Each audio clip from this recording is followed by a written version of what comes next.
एक बड़ी बड़ी सुंदर, चाइना में यह प्रसिद्ध है, यह कहानी बहुत प्रसिद्ध है चाइना में, कि एक बार तीन आदमी को एक ही तरह के सपने आते हैं।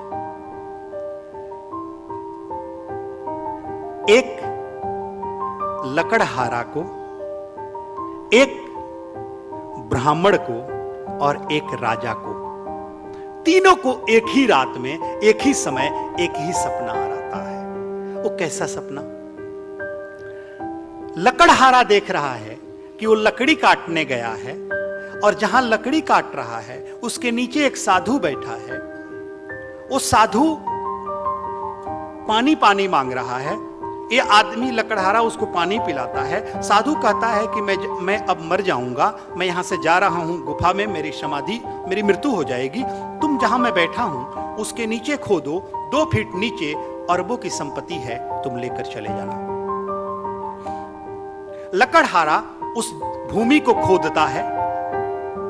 ये पंडित भी देख रहा है कि वो भूमि को खोद रहा है। लकड़हारा जब वो खोदता है तो वहां वो सारी संपत्ति उसको मिलती है। वो सोचता है कि अभी निकाल कर ले जाऊंगा तो सरकार का नियम है कि जमीन के नीचे जितनी भी चीज मिली वो सब सरकार की है, तो सरकार मुझसे ले लेगी, ना तो बांट लेगी, मुझे थोड़ा देगी, तो इसलिए मैं रात में छुप करके ले जाऊंगा।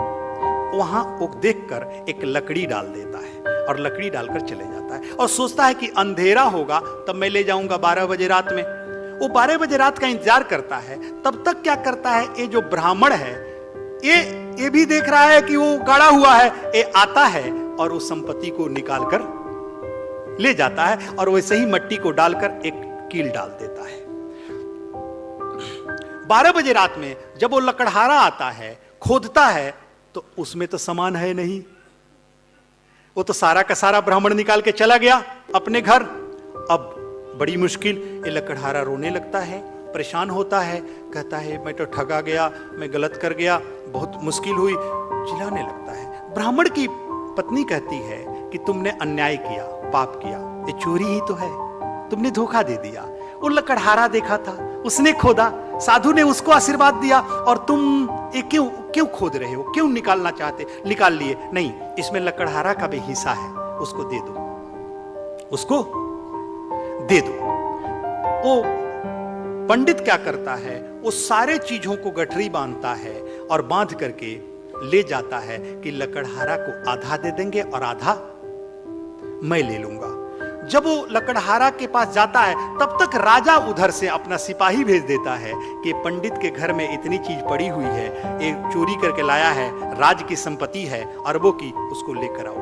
वो पंडित जैसे ही सर पर उस लकड़हारा के घर में जाता है बांट कर देने के लिए, तब तक सिपाही आकर पकड़ लेते हैं। लकड़हारा पंडित को अरेस्ट कर लेते हैं और उस सामान को लेकर राजा के यहां चले जाते हैं। अब राजा के पास होता है कि वो कहते हैं कि भगवान हमारी कोई गलती नहीं है, लोभ आ गई, लेकिन हमें मिला था, मैंने कोड़ा, साधु ने मुझे आशीर्वाद दिया, वही वो संपत्ति थी, तो इसलिए मेरी कोई गलती नहीं। लकड़हारा कहता है मुझे छोड़ दीजिए। उस पंडित कहता है कि मुझे लोभ आ गया, मैंने जाकर कोड़ कर ला लिया, उसको खोद कर लाया, मेरी भी हुई, मुझे भी कुछ अंश मिले, लेकिन मैं बेईमानी नहीं किया, इसीलिए लकड़हारा के पास आया।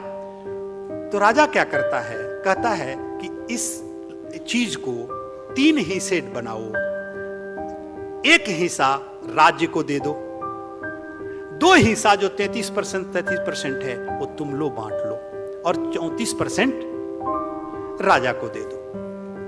सब मान जाते हैं, राजा ले लेता है, वो दोनों 33% लेकर अपने अपने घर चले जाते हैं।